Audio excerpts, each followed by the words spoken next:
Chronicles of True Risk by Absolute AppSec. From the creative minds that brought you Seth and Ken's excellent adventure and the Absolute AppSec podcast, and co-ideaed, not sure if that's a word, this conference with Stefan and Heather. We are back for another adventure. M-Bed-Dead and Xternal in the Rise of Risq. So embedded is going to mean essentially your staff. That's what that represents. That's what this person's character represents. We try to narrate this comic book live, improvisational style. Live on ice, yes. Live on ice. Whereas external, represented by this character, means consultants and those outside of your employ, I guess I should say. These are researchers and rapscallions such as Seth. Rapscallions. External. And here we have Risq. Risq beware! He's everywhere. Oh, he's no. Everywhere. And he's increasing at an enormous rate. Look how big. He's ginormous. And for those of you that aren't aware, this may or may not be loosely based on Stefan. How good looking. Yes. How good looking he is in that mask. And Risq is spreading everywhere through apathy, through fear, through FUD. It's just everywhere. It's through barbecue, through Vegemite. You've got to beware of Risq. Brian Adams, probably he's responsible, I'm sure, for some of this Risq. Not Alaska. A lot of Risq comes from there. Not a lot. Sound the nerd alert. An unamused external responds. Oh, Risq can be found. It's made up of a few parts we can target. So we have to take down the Risq by taking down those targets. Or this quote, whichever one you choose.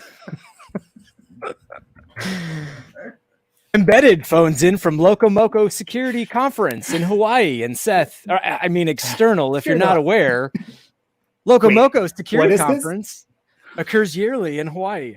Obviously not this year, but most years. I don't believe it. It's a figment. But which parts do we target? Embedded asks external. You must target all of these things. I hear that CSRF is big nowadays. Or maybe Tavis, watch out for him. XSS, and anything that you can find on our NetSec. That is important. Anything. Friggin' Tanner's the root problem here. Yes, in the IT department. Or the admin. Whatever, right? Whatever. Embedded says, disagree! But without an exclamation point, so it's more like disagree. Disagree? There should be a question mark after that. Disagree? Disagree? Well, maybe some of those things. I think some of those things might be relevant. Meanwhile, Risq intensifies. Watch out for Risq. It's coming for you. It's coming for you. It's definitely all of the things. Everything feeds into it, which means you have to worry about all the things. Which is not an answer that anyone wants, but that is the case. It can't be all of those things. All right. Let's talk about Risq. Yes. Let us chat external. Let us ponder these M-Bed-Dead. These individual issues. Let's chat about them. Let's talk through it live. Oh man. All right. So maximum logi has been reached. Let's switch over here. All right. So I'm going to remove these two and it's just going to be a discussion. So let's get into it. Let's figure out, let's talk about the state of AppSec, our opinions, our experience. You know, what what exactly has been of the items that you listed, which of those we should talk through. I figured we could start with the OWASP top 10. That was on the list. That was on the list. Yeah, I mean, and I feel like we almost need some background here too on why we came up with Chronicles of Risq, and the discussion that we're trying to make at this point. Okay, so in our secure code review course, right, we always talk about prioritization, and we always talk about risk. We always talk about the top 10. And if you have ever been involved in any sort of an external assessment, what are the findings that always show up? Ken, what always shows up in those reports? Outdated software. Okay. Yep. Crap from last year. A lot of stuff. From last year. Yes. A lot of stuff. The OWASP top 10, right? Like you start talking about authorization issues like least privilege. You start talking about cross-site scripting. You talk about cross-site. I guess cross-site request forgery isn't necessarily a singular point in the OWASP top 10, but it's in there underneath authorization, the authentication, broken authorization, right? It's these items that show up over and over again in those reports. And from an external perspective, those are obviously the most important things because that's the stuff that we see in every single application. If you've written a report, if you've done any sort of an assessment, you've been involved in a bug bounty, you find these issues, and that's what you're promoting to the company as, hey, guess what? This is what you need to go work on, right? And I mean, I know from internally and being involved in internal teams. Now, Ken and I could probably flip back and forth as far as who's M-Bed-Dead and who's external, right?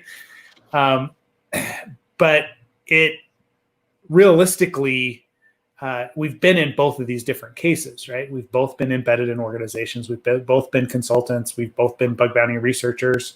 And we're trying to figure out how to evaluate the risk and present that in a form that really makes sense for the business and the developers that you're dealing with. Am I out of line there, Ken? Is there something that I'm missing? No, I don't think you're out of line at all. I think that,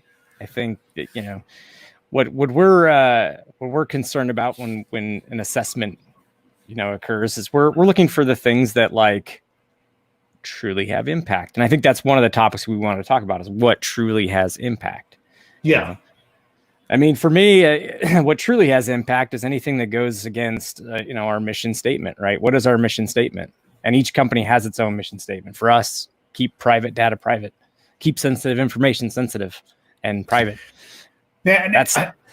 Yes. But the fact that you have a mission statement and can refer to it just tells me that you're still in like that Silicon Valley bubble, right? Because what are most Fortune 100 or like big companies that you go to? What is their mission statement? That I've gone to in the back, that I've gone to as a consultant, because that's pretty much my only. I mean, I guess I've worked internally at a few large companies, but I couldn't tell you what their mission statement is, and I couldn't tell you exactly what maybe even their AppSec team's mission is. Yes. No clue. Exactly. And logical, or Stefan just brought it up. He said the mission statement is mainly make lots of money, right? Like, most companies exist to make money. So you can't argue with that. And anything that detracts from that mission statement and, definitely is a problem. And that this is where risk comes about. Like when you start talking to those big companies, I do a lot of work with financials, with other places, but every time that we get in and we're talking about risk, especially from like a threat modeling perspective or a security architecture review perspective, however you want to handle it, they're not necessarily approaching risk from a security risk perspective, right? And I think that's where we fail as information security is we talk risk and we're like, it's all about the exploit. And a bank has a really good idea of what risk is, but financial risk. And so me spending lots of money or them having to pay me lots of money as a consultant to help them take care of a security risk is probably more of a financial risk. And that's what they care about as opposed to the security risks in and of themselves. They may understand risk, but do they understand their risk? Are they objective? Do they know where all their assets lie? Do they know do they have a risk assessment for each asset? Do they really understand what we're talking about here? When it comes down to it, that's what I'm talking about as an internal or embedded person. That's where it comes down to is I want to know, like, what should I actually be worried about at night? Not what's my, what's my compliance risk or my this risk. I want to know exactly what I should be thinking about. And that's one of the areas I'd say with assessments from, external. That's the when I get a report from a bug bounty or I get a report from an assessment, that's where the risk seems a little bit different. It seems centered differently. It's maybe more like probability and likelihood, maybe some impact sprinkled in there. There's a quite a few things that go into it, I guess. But in reality, all I'm concerned about is, does it go against my charter? Does it go against what I'm trying to protect? Yeah. And what am I trying to protect? That's in terms of, again, asset management and identifying risk on those assets. Yeah. To your point, right? Like most of the time that I, as an external person, I come into an assessment, my scope is defined by you as an embedded person, right? And I can't tell you the number of times that my scope is embedded to something that in the long term does not matter, right? Like if I objectively look at it, I'm analyzing a mortgage calculator that's written in JavaScript that doesn't actually run on your servers, right? Why am I looking at this? It's because somebody inside the bank decided that there was a risk associated with it, or somebody inside the organization did that, and they scoped me to that risk. And so it's almost like they don't understand what the assets actually are, what the internal risk actually is. To be fair, it sounds like you have a better foothold, or you have a better understanding of that than most people that I talk to. And I know it's a huge issue on the podcast. We always talk about asset management. We always talk about asset inventory and knowing what the landscape looks like. But as an external person, I'm so scoped. And even as a bug bounty person or a researcher, you are so scoped down to what the organization has decided is important. Well, so that leads me to a question going back to the various categories and the parts that make up risk. Yes. I'm trying to understand what was the thinking there for the company to have a mortgage calculator. What was the real risk there? Was it on let's think through that for a bit. Was it on their primary domain where sessions could be stolen if there was cross-site scripting? No, it was not. The primary risk was okay. Logical keeps typing in NIST 830. Yes. Okay. So I said NIST 860 because what I was trying to say is you need some sort of fundamental way of actually mapping what an asset holds, how important it is to you as an organization, that sort of thing. Whereas NIST 830 is about risk rating and talking about likelihood of previous occurrence, likelihood of exploitation, that sort of thing, and balance. You're being way too optimistic about what the people at these banks actually care about and what they're measuring. The risk was the first thing that you said, which is must have a pen test each year. It was a compliance risk. Oh, I know. That was the only thing. And so I spent 40 hours looking at a mortgage calculator on a site that doesn't have access to anything. I mean, there's a slim possibility that there was a cookie scoped to a parent domain that may end up over there in some convoluted path of cross-site scripting. But it was just, again, as an external person, the risk that the company gives me is what I have to go with. right? So of course, in my report, I'm going to report that, hey, guess what? I found cross-site scripting in this mortgage calculator. That is a critical risk. You have to take care of it because you gave me this and you made me spend time on this dumbass site. Right? But on my side, I would say, well, I'd probably say before we got there, why the hell are we assessing this thing? You know, but like, how can we get this thing not like, can we iframe it from another thing and then not make it in scope, or so can we do something along those lines? But so first of all, I guess I would say I would try to reduce scope as an embedded person. Embedded person. But, sorry, Stefan, what were you saying? No, I was going to say I had an application many years ago that was just a static HTML file. There was nothing else. And there was literally no input. There wasn't even JavaScript that you could run. It was literally just HTML from a bank. And I dinged them on a bunch of flags. I dinged them on like one of the comments that came back from some like interstitial server was an internal IP address, that sort of thing. And I marked them all as lows and notes. I didn't say anything was impactful. I was just like, hey, when you get a chance, look at these sort of things. Well, this team had been going through pen tests every year for 10 years against this damn HTML thing. And they were so stoked that someone reported something. So they acted like this was critical. But they had to like, do we shut down the application? Do we need to go through and like, who is our incident response team? They like rolled out that like broke the vial to like get new keys and stuff.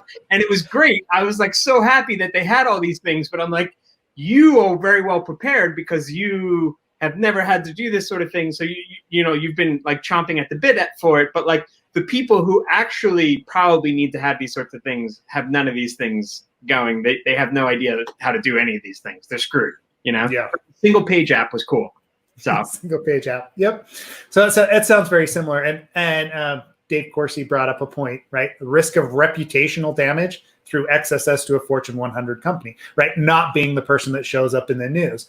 And so as an external person, I understand that, and I'm going to scope and I'm going to do my work on whatever you give me, and because you're paying for me to do it, right? And you're paying good money for me to go after these assets. But maybe you need to think about it a little bit before you issue this like all-out order to go attack a mortgage calculator. That's all I'm saying. That's all I'm saying. But even reputational damage is very specific. Like unless you're a security product that like refuses to fix its security, I would say that like honestly, most of these companies have bounced back. Like I'm just playing devil's advocate. Oh no, they bounced right back, even better and harder than before. Exactly. Look at the Target breach. I know I'm going back a few years, but the Target breach, did it materially affect them? No. Home Depot, are they out of business? Yeah. I bet you Lord Melson would disagree with you as to whether or not they had actually been impacted by that. But I know what you mean. Like reputationally in the community at large, most people still shop at Target and want the things from there. I have seen one a hedge fund deal with this. So if there was nothing sent back to the server and there was nothing that was actually like PII, SPII, etc., what they would actually do is it was perfectly okay to be like statically analyzed or like very simply scanned, and they wanted to spend no more than 8 hours on that. So no 40-hour pen test, nothing like that. They would do like 2 hours of scanning, and then we're done because nothing. But that goes back to having an asset catalog, knowing what the heck you're testing. Again, you started with what did you start with? There was two main points there. It was a static site, right? Like there's no information flowing back and forth. There's obviously some asset and risk profiling that's gone on. There's some risk that's been chronicled there, to go back to something I've heard earlier about that application. And that's just it. Like so many of these large corporations, and to be fair, I don't see quite as much of this as I did, 10 years ago, but there's still those applications that you get pulled in on that you're like, really? It's been 10 years. No one's found anything on this HTML site. And you want me to look at it again because somebody included in like SOX as as being SOX relevant or PCI relevant when it's really not, right? Yeah, it's on the same server as something that is, SOC or PCI or something else. So therefore, even though it's static and it accepts no input and blah, blah, blah, it needs to go through a pen test every single year. Yeah. You know? Yeah. But you can always see like who is like what tools people use by what they report, right? Like anybody see DOM XSS pop up because of Burp Suite like the last year? No, not at all. No, bro, I got CSP. Neil just talked about it. Neil Mattel is mine. No, I that's always a hard one too. DOM-based XSS is really difficult. I think it is. It's non-trivial to actually find that. Burp is not your friend in any way, shape, or form, but certainly not for DOM-based XSS. And it's pretty awful in general to find. So, I'm not a huge fan of DOM-based XSS. I remember when like Damato and all those tools were the thing that you were supposed to use in Dominator and all that, and it was never fun. It was terrible. No. So let's talk about CSRF next. Since we're on individual OWASP top 10 things, let's talk about CSRF. I've heard from not in the OWASP top 10. that it's the new ODE. What's that? CSRF is not in the OWASP top 10. Yes, top 10. Come on, you're not that embedded yet. your twin Kevin Johnson actually talks about this all the time. OWASP does not include CSRF anymore. So no, not as its own standalone, but I believe it's under access control with OWASP top 10. I could be wrong, but it's not its own category anymore. That's for sure. Yeah, and it definitely shouldn't be. Yeah, it's a confusion problem. Right? It is. Yeah. What's that? Sorry, I missed that. It's a confused deputy problem. Yeah. It's a confused deputy problem. You got that? Yeah, it's definitely not a related issue for sure. And it's I mean, that's my main question is impact. What's the impact? Depends on the asset. It's contextual, correct? We agree that it's contextual. It's contextual. Yes. But again, this all goes back to the scope that you give me, right? Like within the context of this single application that I'm looking at, this is all that I have access to. By nature of that relationship that I have as an external person, I'm naturally going to rate things higher, and I'm going to attempt to inflate the risk rating or the risk severity that I give things to give credence to my report, right? And we see this all the time with bug bounty researchers, is they'll come in and they'll be like, oh my word, I found that you have there's a WordPress site that's out here that I found, and it has the XML, RPC, whatever, PHP exposed. That's a critical risk. And you're like, what do you say is embedded to that? I would say no. I would say Yeah. And actually, I get this all the time, and I don't want to because we have some awesome researchers, but there are definitely researchers who send me a finding that's like I can copy and paste my session from one browser into another browser, and so that's pretty critical because I could become somebody else on another window, or take over that person's account. So I definitely get those findings, and they come in as critical or high. And I think that's, this goes back to what actually matters. Like if it is a property that is meaningful, if it is going against our mission statement, or if it's just something that has true impact, which I think can be assessed not by probability, but rather by, what does it actually mean? Does it mean you can take over an account? Does it mean you can do something destructive? That's really what it comes down to for me when we talk about context and meaningful bits there. Now, the other one I wanted to talk about was SQL injection or injection in general. We could talk about content injection and CSP, but I think we've talked a little bit about that, or we could talk a little bit about SQL injection. Yeah, SQL injection nowadays is interesting, right? I mean, it is contextual. Like, obviously, it is contextual, and like, I don't want to give the impression that bug bounty professionals or bug bounty researchers don't actually dig in for all of this and try to understand the scope. I mean, the good researchers that you have, I'm sure, understand like what they're looking at from a GitHub perspective. And I do also see that from the consultant side, right? That's one of the first things. There's a reason why in our code review course, we talk about risk profiling. We talk about roles. We talk about the back end. So we talk about SQL injection and what you can actually access from the SQL database. Because at some point it could be, hey, you could take over this .NET server or whatever, right? Like within the scope of this application, or you could exfiltrate data and passwords out of that because they're storing passwords in an MD5 format or something like that. So the risk can increase, but anytime I find SQL injection, it's usually a pretty severe problem, right? It's not just, hey, I can only get back a slight bit of information. It's usually, hey, I can dump your entire database, including whatever is secret about this application, right? Do you see instances where SQL injection would not be at the very least a high or not critical, if not critical risk?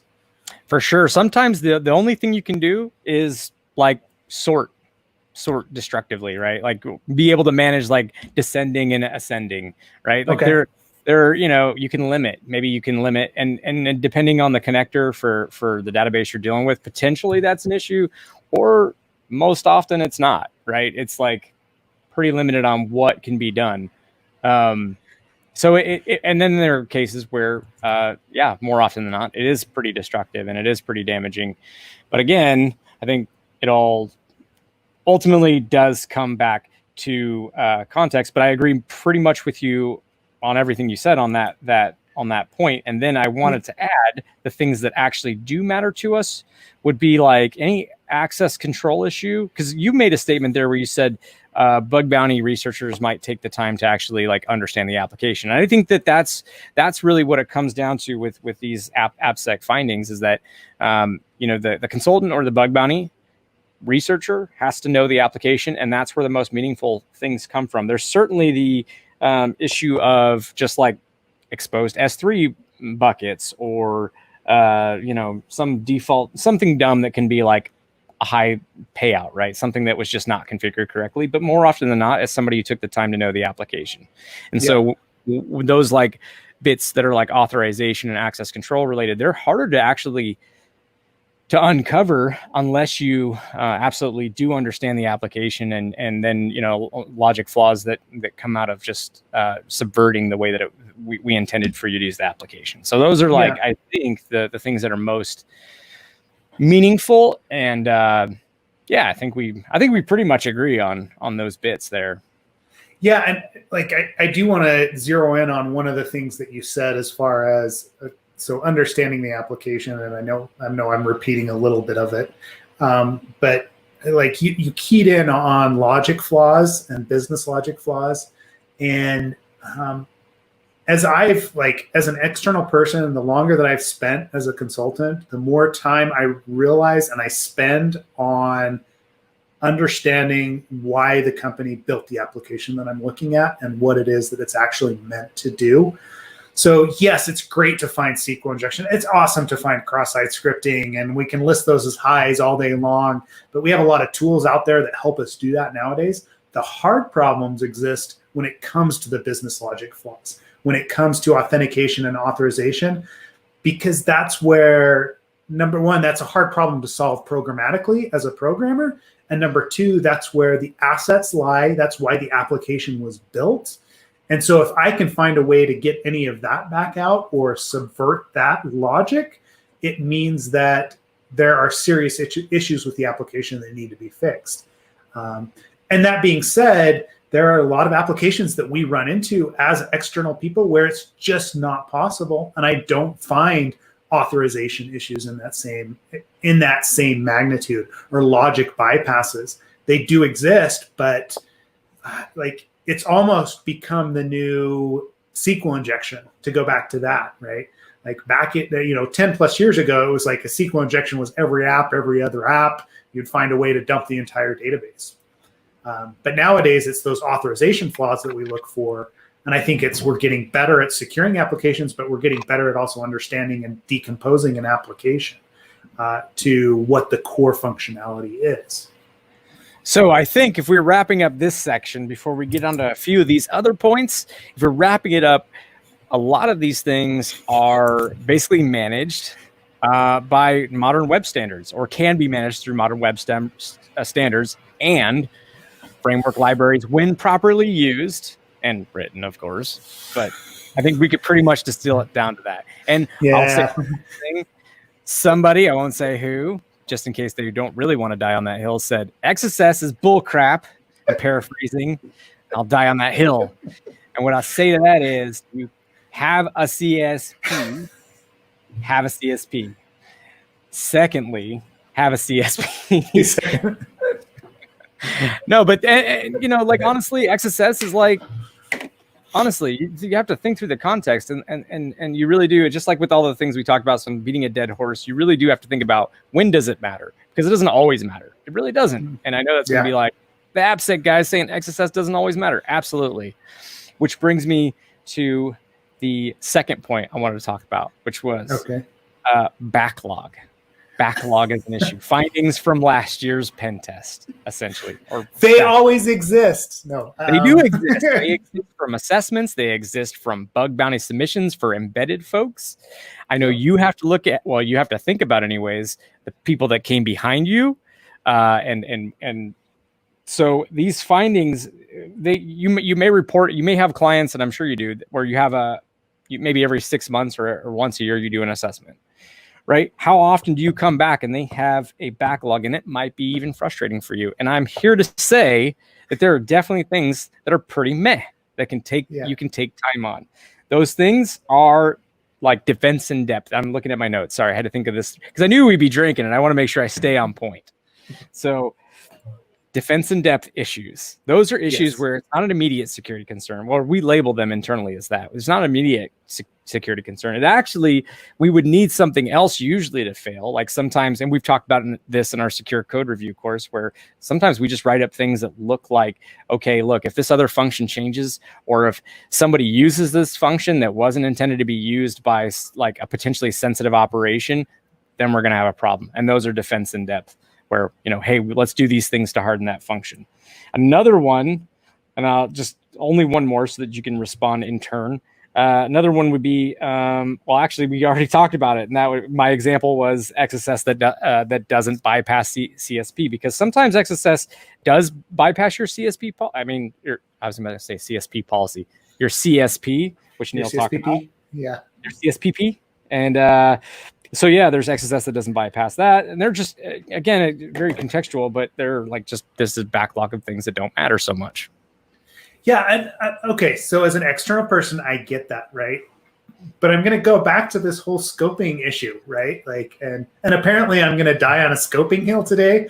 But like, when you have me come in to look at an app that's already been looked at, for the last 5 years, and you haven't fixed something that was in the report 3 years ago, does that really matter? Is that a useful, way to spend the money, right? Like to spend money on consulting. And I know that there's firms out there that'll actually help you fix some of that stuff. But if it's not important enough to fix in the last 3 years, then like, what are we doing, right? Like at times it almost feels like you're trying to catch an external person out to see if, hey, are you as good as these guys that came in last year, right?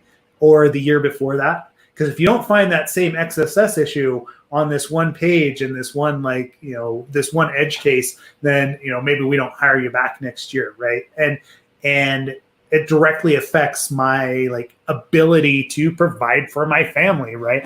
And so it goes back to scoping at that point, and what is it that you're trying to do with the assessment that is being conducted?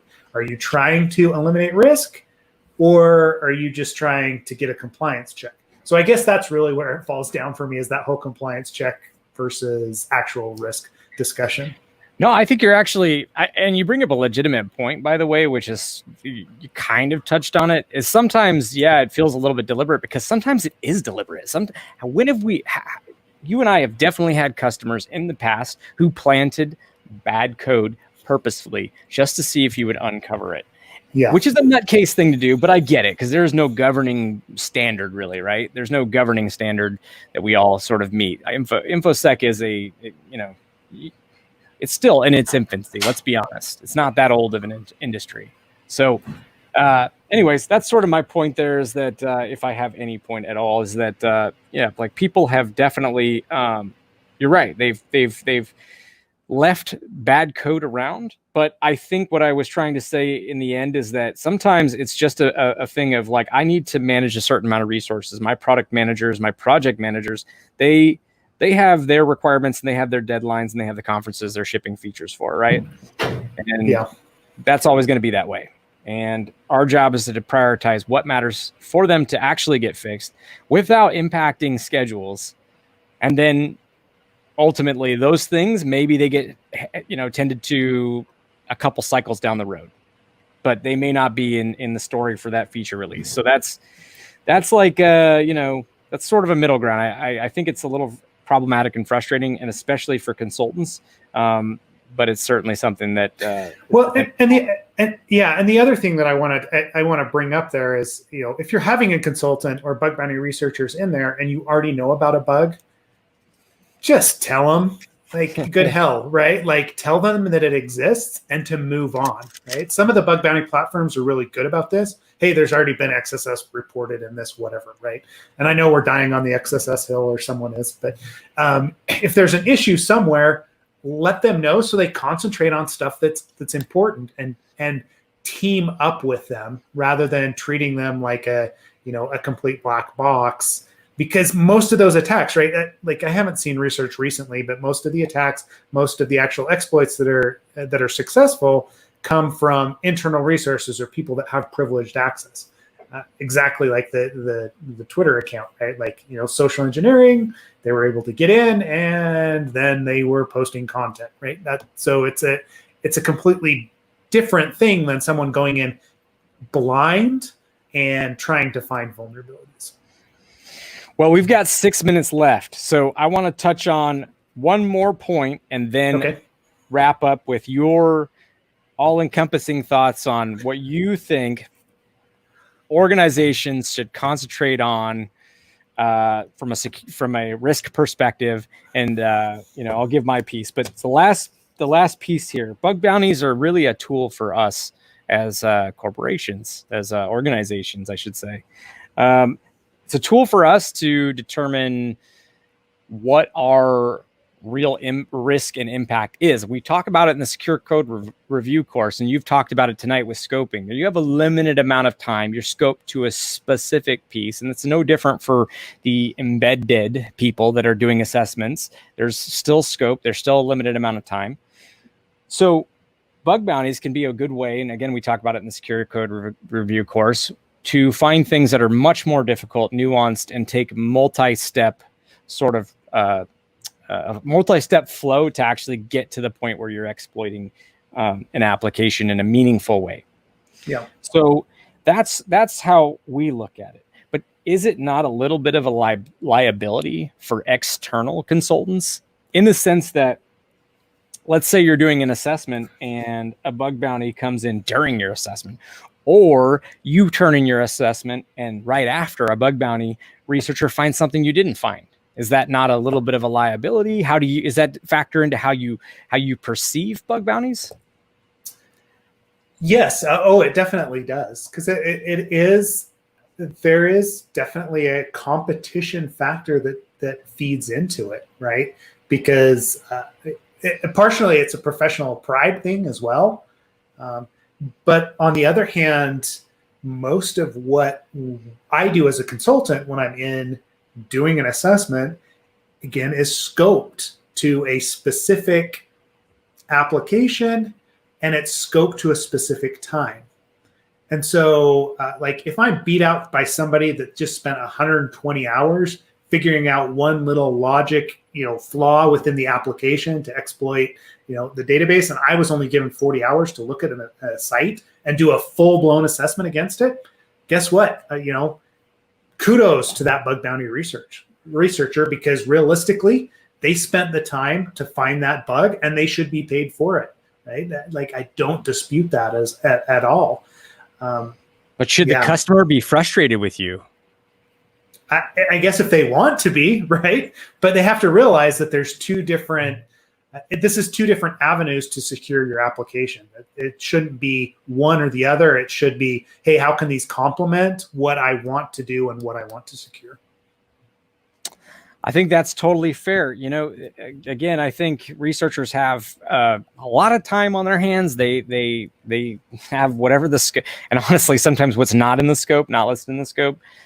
So they have like a leg up for sure, in one way, and in another, not so much, right? Because they need to find something to get paid, especially if they're doing this professionally, right? So they might have that sitting in the back of their head at times, but ultimately there's that time advantage. So what I would ask you before we hop off here and finish out the slides and the rest of the presentation, give like a quick soundbite of advice to an organization. Yes, on like for Risq.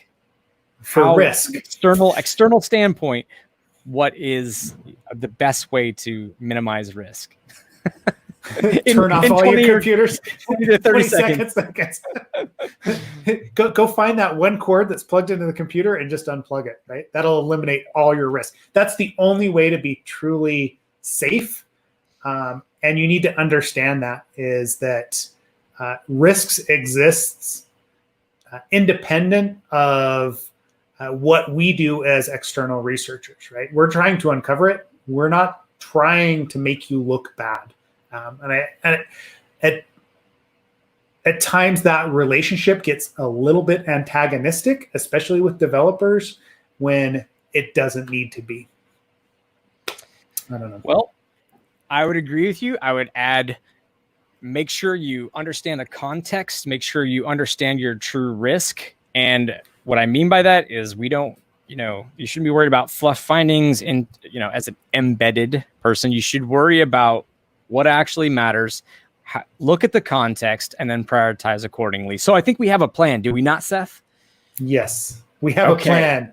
We have a plan. All right. Max Logi is reached. Woohoo! Max Logi was reached, but then our heroes had a plan, and now they can manage and contain Risq. Frick! Uh-oh. Frick! No! Risq is frustrated. Risq is not happy. And now our heroes rest on the beach. And those are, by the way, our sons. Seth actually has two, but Colin's his son on the right. Max is my son on the left. And hey, no doxing. Come on, slow down. They were nice enough to do our April Fool's podcast for us. I figured we would just like give them a little nod there. So thank you for watching. There's our contact information. I think, though, that you have everything you need to reach out to us if you're watching this podcast. So we will go back and stop the screen sharing.